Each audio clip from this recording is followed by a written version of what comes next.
viens de terminer une interview d'un étudiant que j'ai accompagné dans le passé dont je suis trop fan. Et justement, je t'invite vraiment à regarder cette interview jusqu'au bout et à t'inspirer au maximum de son attitude, de ses comportements et de son état d'esprit. C'est un bébé, d'accord? Il a 22 ans, enfin il a même pas encore 22 ans au moment où je fais cette interview. Et il a fait des résultats de fou. Je vais pas t'en parler, il en parle tout simplement dans l'interview. Et pour l'avoir accompagné, je peux te dire que c'est la vérité, puisqu'on a quand même fait des très beaux résultats, lui et moi. Je t'invite à regarder la petite fiche I là ou là, si tu veux voir son témoignage. Si tu es dans l'immobilier ou que tu souhaites te lancer dans l'immobilier, que ce soit dans l'investissement ou dans la formation, dans le coaching, ou même dans l'entrepreneuriat, bah, tu as beaucoup de choses à apprendre de cet entrepreneur que je suis très fier de recevoir, qui s'appelle Générique.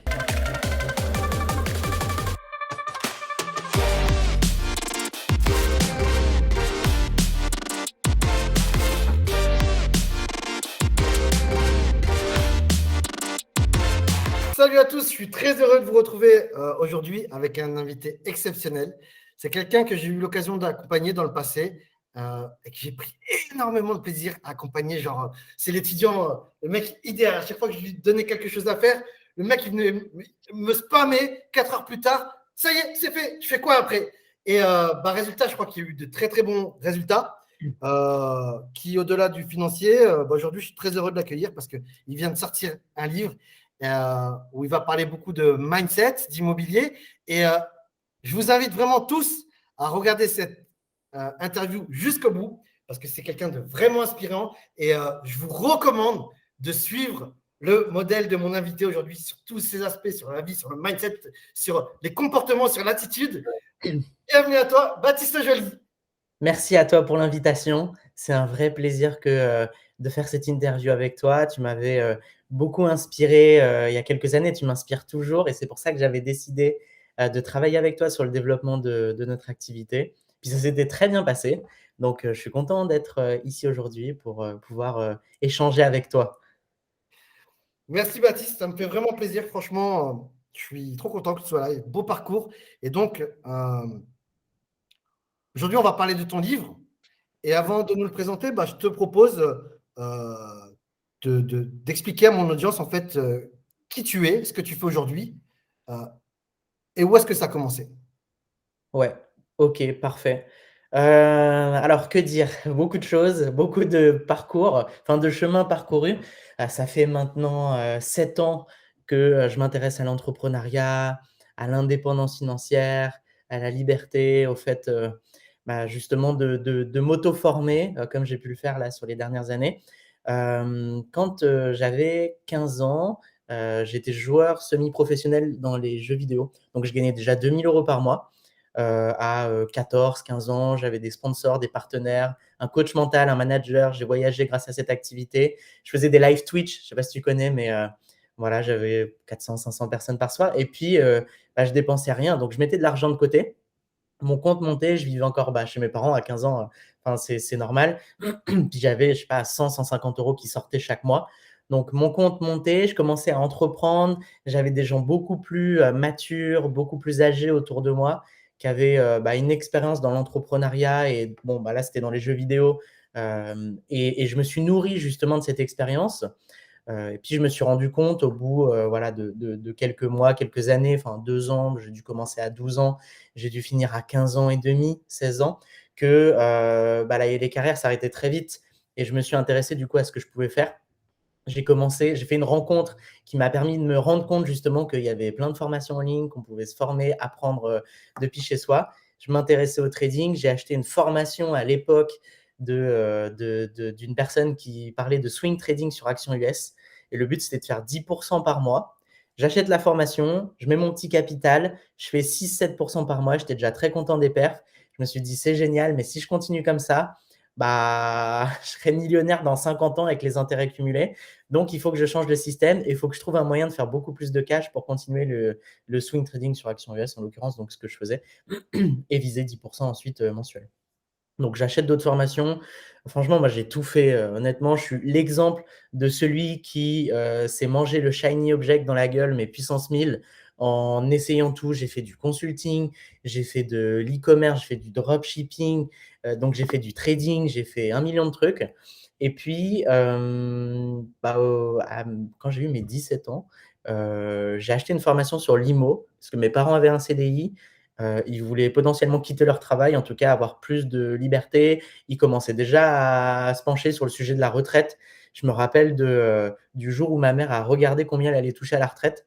Elle est tombée de 40 étages, parce que c'est vrai qu'en règle générale, on surestime un peu ce qu'on va toucher à la retraite et on a une baisse du coup de salaire de 40%, ce qui est juste énorme, et beaucoup plus de temps libre, donc beaucoup plus de temps pour consommer. Donc moi, j'ai amené l'immobilier, j'ai dit, bah, je vais me former, je vais acquérir toutes les compétences qu'il faut, et puis vous allez investir.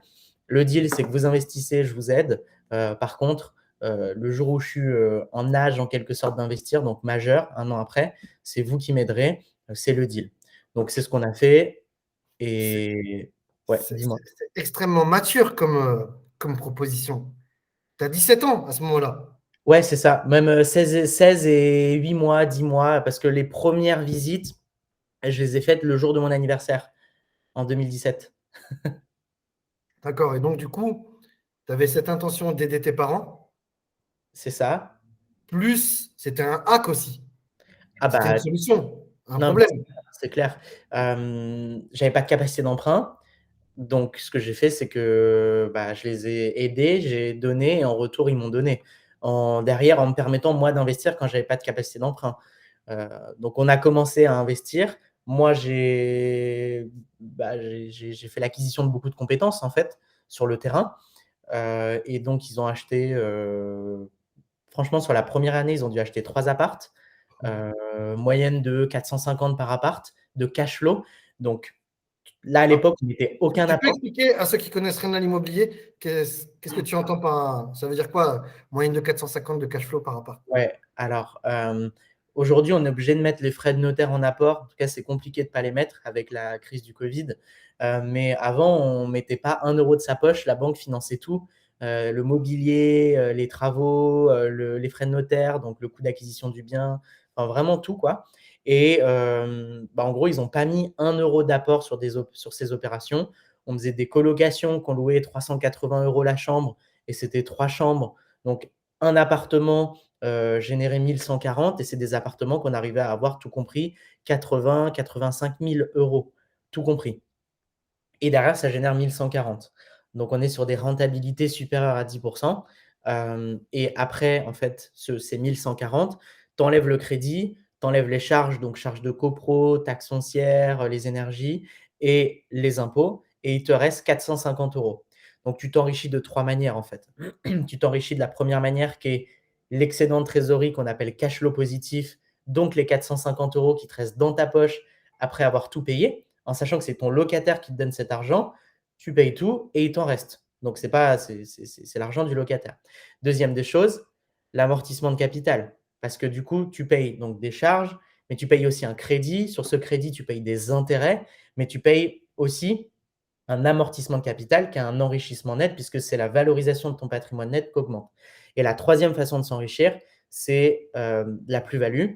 On a acheté dans des marchés haussiers, et donc il y a une prise de valeur importante du coup de chaque bien. Dis-toi qu'un bien acheté 85 000 aujourd'hui, il en vaut 180, pas 185, 145, 150 000 avant les frais de notaire. Alors que nous, on l'a acheté 85, frais de notaire inclus. Donc, c'est des biens qui ont explosé en termes de valorisation. On a des marchés qui ont pris 70-80%, enfin plus 70, plus 80. Donc, c'est juste en fait énorme. Pourquoi? Bon, juste rapidement, c'est parce qu'aujourd'hui, avec la crise économique, sanitaire, l'immobilier, c'est une valeur refuge, comme l'or, sauf que l'immobilier génère un rendement et donc ton patrimoine prend de la valeur. Donc, on s'enrichit de ces 3 manières-là. Ils ont investi, ma mère a pu du coup quitter son travail, mon beau-père a pu quitter son travail et se mettre du coup en indépendant en tant que chasseur IMO, donc trouver des biens rentables. Donc ça, c'était il y a peut-être 4 ans, je pense, 3 ans et demi, 4 ans. T'as Et quel âge aujourd'hui? là, aujourd'hui, alors j'ai 22 ans vendredi. Donc, donc voilà. Donc on va dire 22. Ok, Voilà. ouais, vas-y, continue. Donc, Et, pas, et du coup, ouais, en gros, lui, il a changé de vie, ma mère a changé de vie. Et après, ce qu'on a fait, c'est que on a investi en SCI ensemble et on a acheté derrière plusieurs biens, donc en SCI, c'est-à-dire à plusieurs en fait. Voilà. Donc moi, j'ai bénéficié de leur capacité d'emprunt au moment où moi, j'en avais pas. On a fait en sorte que ma sœur, qui était mineure, mais qui est aujourd'hui majeure, ait du patrimoine aussi et rentre dans la SCI. Ce qui est compliqué, hein, de faire rentrer une mineure, mais bon, elle allait avoir 18 ans, 1 an et demi après. Et bah, du coup, ça lui permet de se créer du patrimoine avant même de rentrer dans la vie active. Et ça a transformé leur vie. Et puis ça a transformé la mienne parce que bah, j'ai pu investir dans l'IMO. Le formateur à l'époque que j'ai suivi a voulu derrière m'interviewer. J'avais 17 ans et demi. La vidéo, elle a fait un bon petit buzz à l'époque par rapport au nombre de vues que les infopreneurs font dans le domaine de l'immobilier. Ça m'a apporté de la visibilité. Et après, je me suis dit, OK, bah, génial, je vais bénéficier de cette visibilité pour moi aussi commencer à donner des conseils sur YouTube. J'ai lancé une chaîne YouTube. J'ai commencé à faire des vidéos. Voilà, à parler de valeurs sans, franchement, sans rien vendre, sans intention derrière. Puis on m'a dit: «Mais Baptiste, nous, on veut apprendre de toi, on veut te côtoyer, on veut que tu nous expliques comment on fait». Et du coup, bah, j'ai lancé ma première formation, en attirant bien entendu des gens qui me ressemblaient à ce moment-là, donc des gens qui étaient vraiment très jeunes. Beaucoup justement de personnes qui étaient dans la vie active assez jeunes, majoritairement des militaires, des gendarmes, des pompiers, des statuts en fait des épargnants, des personnes qui peuvent épargner 80 de leur salaire et investir massivement. Et puis, bah, on a commencé à avoir les premières success stories.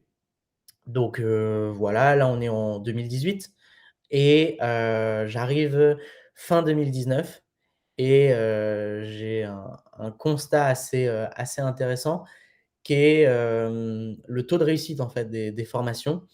Je commençais à me créer un réseau, du coup, dans le milieu de l'infoprenariat. Je me rends compte que, bah, le taux de réussite sur une formation IMO, il est pas si élevé que ça. Et c'est pas forcément de la faute du formateur, hein, c'est de la faute justement du client qui suit pas, sa formation. Certains ne les lancent même pas. Mais ce que je me suis dit, c'est que j'allais, bah, disrupter, en quelque sorte, je sais pas si ça se dit, mais le marché, ouais, vraiment créer quelque chose de différent. Et fin 2019, je prends la décision de créer un accompagnement à étiquette où, bah, je mets en place une garantie de résultat. Donc ça veut dire que je suis beaucoup plus sélectif sur les personnes qui rentrent parce que tu es obligé d'avoir une capacité d'emprunt. Par contre, derrière, je te garantis d'acheter un bien à minimum 10 de rentabilité brute dans les 90 jours. Et donc je fais ça fin 2019. Donc je lance une nouvelle structure, de janvier 2020 pour vraiment pour partir sur des nouvelles bases avec un nom de marque, donc Richard Group Investment, qui est la structure que je préside aujourd'hui. On a été amenés à travailler ensemble sur cette première année. La première année, on fait 600 000 € de chiffre d'affaires. Là, sur 2021, on a fait plus d'1 million et bah, on continue du coup à grandir, à croître et à avoir plus d'impact. Et puis, bah, il y a 1 an et demi, j'ai pris la décision d'écrire un livre. C'est un projet, très long. Quand tu te lances dans l'écriture d'un livre, bah, tu sais que tu es parti pour 1 an et demi, pas forcément que d'écriture, mais il faut faire la couverture, faut le mettre en page, faut réfléchir du coup à ce que tu veux transmettre, au sommaire, toutes ces choses-là, ça prend du temps et puis tu as pas qu'un livre à écrire dans ta vie, tu as plein d'autres trucs à faire. Et j'ai sorti du coup un livre il y a, 1 mois, je pense, à peu près, 3 semaines. Voilà. tu as un exemplaire sous la main là pour nous montrer la couverture? Ouais, je l'ai pris.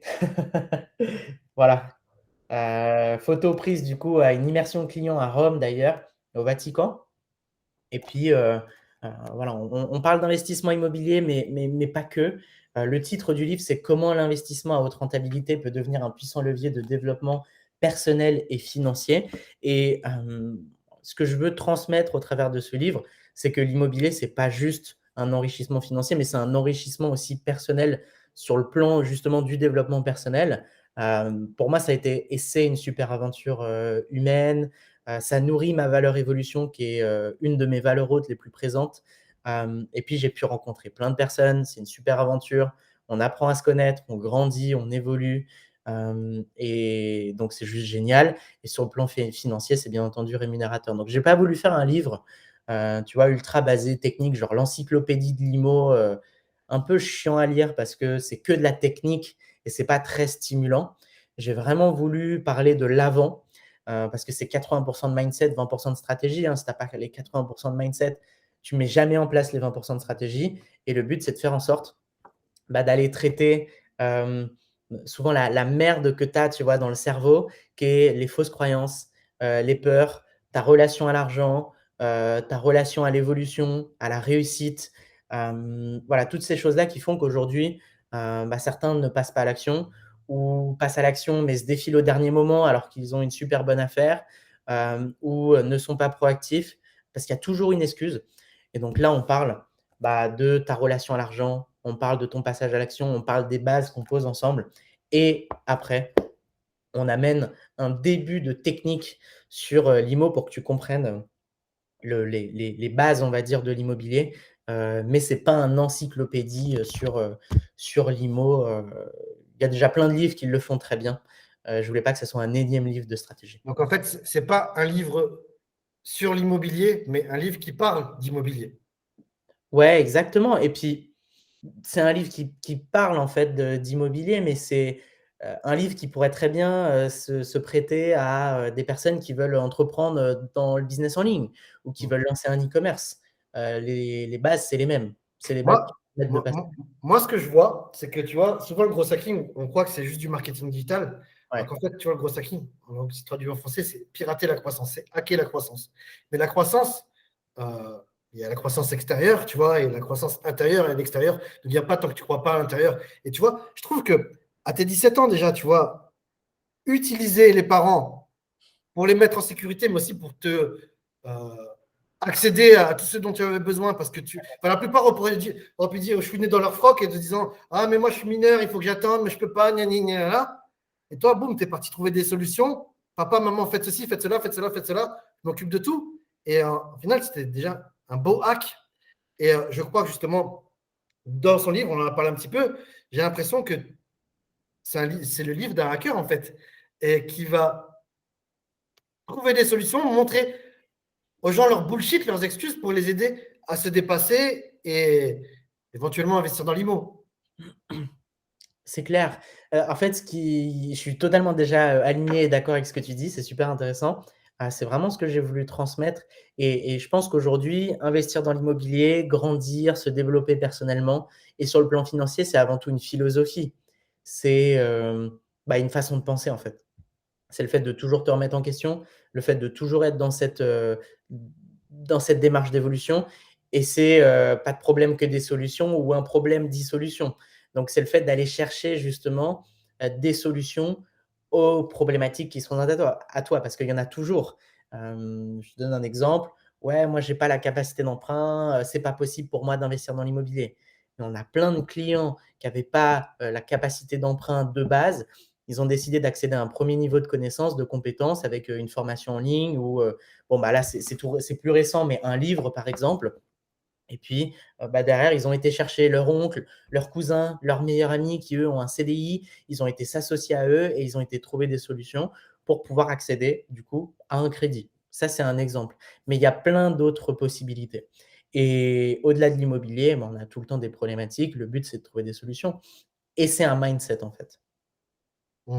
Tu aurais un autre exemple de hack que tu partages dans ton livre, tu vois, pour prouver à la personne qu'elle se trompe dans son excuse, dans l'histoire qu'elle se raconte. Ouais, alors le plus important en fait quand tu te racontes quelque chose, c'est justement d'isoler la croyance. Et ça, c'est le plus gros problème. En règle générale, on reste avec du coup notre merde dans le cerveau, mais on ne sait pas d'où ça vient. Ça crée énormément de charge mentale. La charge mentale, augmente le stress dans le corps et le stress, en règle générale, quand on n'a pas la solution, quand on n'a pas les stratégies, nous bloque en fait. Et c'est ce qui fait qu'on a des gens qui veulent passer à l'action depuis, je sais pas, 5, 10, 20 ans. On a des personnes au téléphone, des fois, qui réservent un appel. Elles veulent investir dans l'immobilier depuis 25 ans, mais elles ne l'ont jamais fait parce qu'il y avait une peur. Et le but, c'est d'isoler cette peur. Ok, moi, par exemple, J'ai peur que mon locataire me paye pas. On l'a eu, par exemple. J'ai peur que mon locataire me paye pas. OK, d'accord, mais tu sais qu'il y a des solutions par rapport au fait que, ton locataire, ne te paye pas. Il y a des stratégies qui permettent de supprimer le risque. Tu peux prendre une assurance, une garantie loyer impayé, tu as les garanties Visal, tu as, les cautions, les garants, tu as, des plateformes qui te permettent de certifier toutes les pièces justificatives d'un dossier, tu as énormément de tiers qui te protègent, tu as plein de solutions.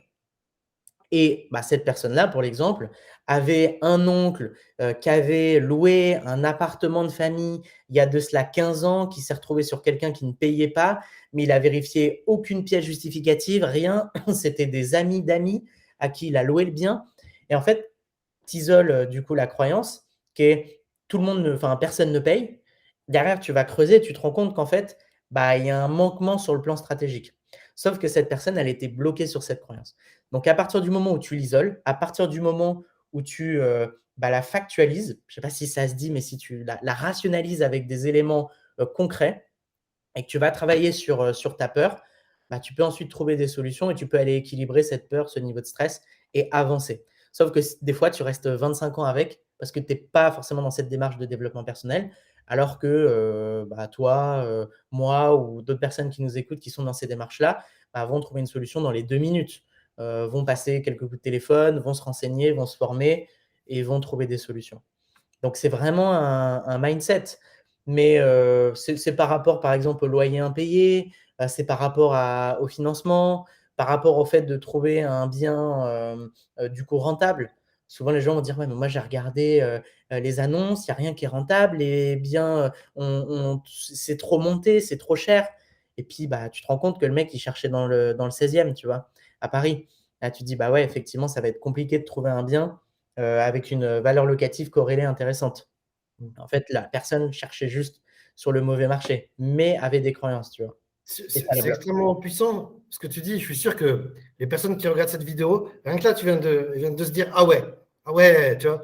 Et donc, ton livre, en fait, c'est plein d'histoires, justement, plein de pépites, justement, qui servent à débunker tout ça, à faire comprendre ce qu'on ne sait pas et que, justement, enfin, je pense que tu vois, j'imagine que tu as beaucoup de clients qui ont acheté plein de formations immobilières et tout, et que c'est uniquement quand ils ont parlé avec vous, que vous avez pu mettre le doigt sur quelque chose pour les aider à passer à l'action.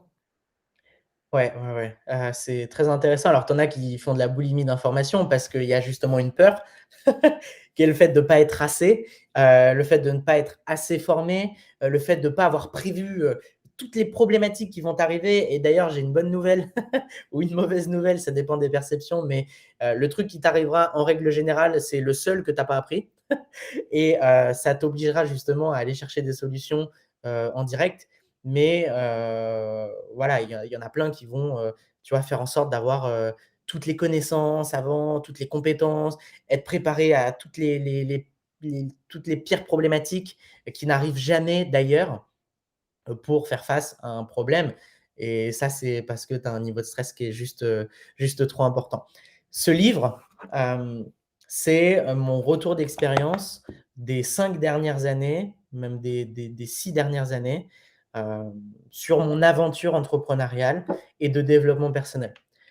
Mon focus, ma priorité numéro 1 là sur les 5, 7 dernières années, c'est de me développer personnellement, financièrement et d'avoir un max d'impact. C'est ma priorité dans ma vie. Au-delà de tout, aujourd'hui, ça ne le sera peut-être pas dans, 30 ou 40 ans, hein, mais ça l'est aujourd'hui et c'est un retour d'expérience sur, toutes les problématiques que j'ai rencontrées, sur, tout ce que j'ai pu, constater en tant que coach, de mon expérience justement, sur la liberté financière. J'ai fait énormément de networking, j'ai rencontré, énormément de multimillionnaires parce que j'étais proactif, dans cette démarche-là. J'ai lu beaucoup de livres, je me suis beaucoup formé, j'ai fait beaucoup de voyages, j'ai fait beaucoup de séminaires, j'ai connecté avec beaucoup de personnes qui sont avancées sur le plan, de développement personnel et financier. Je me suis fait coacher par les meilleurs et j'ai appris constamment, constamment, constamment et je partage en fait, bah, tout ce qui me semble être le plus important aujourd'hui pour, se développer le plus rapidement possible et de la de la manière la plus fluide possible aussi. Alors, c'est jamais fluide à 100%, mais ça peut l'être, à 90 au lieu de 60 par exemple. Donc on fait en sorte que ça le soit le plus possible. Donc c'est vraiment un retour d'expérience, hein, sur ce qui me paraît être le plus important et ce qui est marrant, c'est que le plus important, c'est pas forcément les stratégies immobilières. C'est sur un plan plus subtil. Voilà. Super. C'est super inspirant. Baptiste, moi, je vous recommande personnellement acheter son livre, hein. On va vous mettre le lien dans la description. Commandez le livre, réfléchissez après et vous nous direz merci. Il y a Baptiste, franchement, tu es un vrai phénomène. Comment tu expliques que tu es ce phénomène en fait? C'est quoi? C'est ton patrimoine génétique ou il t'est arrivé un truc quand tu t'es cogné dans un mur ou c'est quoi ce qui a fait de toi ce génie? Ouais. C'est assez intéressant. Je dirais que c'est une grosse envie de liberté. Quelques mauvaises expériences à l'école déjà qui m'ont poussé à vouloir m'émanciper de ce système assez rapidement. Typiquement, le harcèlement, majoritairement au collège, ça c'est la première des choses. La deuxième des choses, c'est que mes parents ont divorcé quand j'avais 9 ans, truc qui arrive assez fréquemment en fait, hein. Sauf que mon père, du coup, on habitait en Seine-et-Marne. Il est parti du jour au lendemain dans le sud. Je l'ai très peu vu après. J'ai vraiment vécu, même si j'ai toujours des nouvelles et que bah, derrière, je le voyais pendant les vacances, comme un abandon, tu vois. Et il a fallu que j'aille équilibrer derrière cet abandon par de la mise en place d'actions, par de l'évolution personnelle. Et bah, je suis tombé dedans. Il y avait donc harcèlement, ce truc de l'abandon. En parallèle, j'ai mon grand-père qui entreprenait, qui est décédé quand j'avais 12 ans et qui m'a énormément inspiré et qui a entrepris et qui avait l'admiration en fait de tous mes proches, de toute la famille. Et j'ai eu cet ancrage de OK, je suis dans cette démarche d'évolution personnelle, je suis dans cette démarche d'évolution financière et donc je vais avoir bah, l'admiration des autres. Et j'ai fait cet ancrage. Je m'en suis libéré il y a de cela 1 an et demi pour être sûr de ne pas vivre une vie qui n'était pas la mienne. Euh, et ça m'a poussé en fait à me développer. Ça m'a poussé à passer à l'action. Et puis bah, derrière, je suis tombé dans l'évolution personnelle réelle, à voir les premiers résultats, à rencontrer des personnes de plus en plus inspirantes. Et puis bah, je suis tombé amoureux du process. Je suis tombé amoureux du chemin, en fait, des rencontres que j'ai faites, qui aujourd'hui ont créé des super amitiés. Bah, typiquement, aujourd'hui, si j'étais pas dans cette démarche d'évolution personnelle, je t'aurais pas rencontré toi, par exemple. Et c'est une belle rencontre. Et je suis content parce que ça nourrit mon âme, ça me permet justement d'évoluer sur plein de plans et c'est juste génial. Et bah, j'ai fait des super rencontres et donc je suis resté dans le process. Et puis bah, j'évolue aujourd'hui constamment et ça me passionne. C'est aujourd'hui, je pense, ma passion, mon loisir numéro un. Je peux bosser le week-end, genre le samedi, le dimanche, le soir. Je pense que ce soir, tu vois, je suis au bureau jusqu'à 23 heures parce que j'ai beaucoup de choses à faire, mais je suis content d'être au bureau jusqu'à 23 heures parce qu'aujourd'hui, ça me passionne. Voilà. Donc, j'ai trouvé quelque chose qui me passionne. Peut-être que dans 20 ans, ça sera plus l'entrepreneuriat, ce sera, tu vois, peut-être, même si je commence à m'y intéresser de plus en plus, donc peut-être pas dans 20 ans, mais la spiritualité. Peut-être que ce sera l'humanitaire, peut-être que je sais pas, mais je ferai ce qui m'éclate. Et aujourd'hui, ce qui m'éclate, c'est vraiment cette démarche d'évolution personnelle et financière. C'est fou ce que réussir à penser ses blessures ou se remettre des blessures fabrique de grandes personnes. Mm. J'ai vu une vidéo de toi, l'interview sur la chaîne de Théo. Ouais. Et à cette époque-là, tu étais jeune déjà, mais tu étais encore plus jeune. Et tu vois, je me dis, Ouais. putain, j'imagine la victime que tu devais être au collège. Ouais. Et, et je me dis, waouh, si tu devais parler au Baptiste au collège là, qui souffrait, un, qu'est-ce que tu lui dirais pour le rassurer? Et deux, si tu pouvais lui donner un conseil, et tu es sûr que ce conseil, il va l'appliquer à la perfection, lequel ça serait? Ok. Bon, la première des choses que je lui dirais, et c'est d'ailleurs ce qui s'est passé, c'est que le fait de canaliser tout ce malheur en quelque sorte, toute cette souffrance, euh, te permettra derrière de démultiplier ta force. Et en règle générale, tous ceux qui réussissent financièrement ou sur d'autres plans, ont vécu un traumatisme, ont vécu quelque chose de fort. Tu vois, on a beaucoup de contacts ou d'amis en commun. Toutes les personnes qui réussissent autour de nous, hem, elles ont vécu quelque chose de compliqué à un moment ou un autre. Ça peut être un décès, ça peut être quelqu'un qui part, ça peut être un harcèlement, ça peut être, une maladie, ça peut être 1 million de trucs, 1 million de possibilités. Mais je lui dirais, voilà, le fait de tout ce qui t'arrive est parfait. Le fait de canaliser tout ce malheur, toute cette souffrance te permettra derrière de démultiplier ton niveau de bonheur, ton niveau de réussite et ta force intérieure pour pouvoir aller justement, tout exploser. Mmh. Voilà. Après le conseil que je pourrais lui donner, hem, c'est compliqué parce qu'il y en a plein. Je vais réfléchir.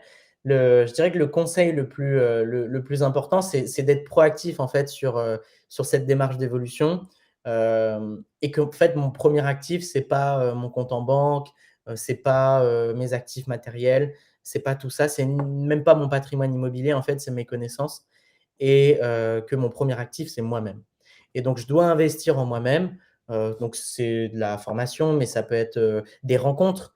Au début, je prenais un billet de train ou je faisais un plein d'essence, ça avait un vrai impact dans mon budget, mais je le voyais comme un investissement parce que, j'allais à un networking à Paris, j'allais faire des rencontres qui allaient derrière me permettre, d'étendre mon niveau de compétences, de connecter avec des personnes qui avaient une vibration peut-être plus importante que la mienne, qui avaient un niveau de connaissance plus important, qui avaient un contact qui allait changer beaucoup de choses. Et c'est une succession de rencontres, en fait. C'est une succession c'est ça, de rencontres, de connexions qui font que j'en suis là où j'en suis aujourd'hui. Et donc, je dirais, voilà, forme-toi. Ton actif numéro un, c'est toi-même. Apprends, continue à évoluer, grandis et si tu multiplies ça, tu vois, si tu connectes ça à ta force intérieure qui évolue grâce à tes souffrances, tu deviens, inarrêtable. Mmh. Chaque obstacle est un cadeau pour devenir meilleur. Grave, c'est clair. J'ai envie de t'applaudir, franchement, s'il pouvait y avoir plus de monde comme toi, Baptiste, le monde il serait plus simple, plus meilleur certainement. Merci beaucoup pour ton temps, Baptiste. Vraiment, j'étais très heureux de t'accueillir. Je suis sûr et certain que ton parcours va inspirer beaucoup de monde. Encore une fois, allez-y, cherchez le lien dans la description, commandez ce livre, suivez Baptiste aussi euh, sur sa chaîne YouTube. Enfin, je vous mettrai des liens pour aller plus loin avec Baptiste. Si vous voulez investir dans l'IMO, il a de quoi vous aider également. Je connais un petit peu les process. Je vous dirais, allez-y, foncez tout simplement, rentrez dans ces tunnels, laissez-vous guider et je suis sûr qu'il y a de très très belles choses qui vous attendent en sa compagnie. Super. Merci à toi, Merci c'était Baptiste. génial. Très très bientôt. À bientôt. Ciao ciao.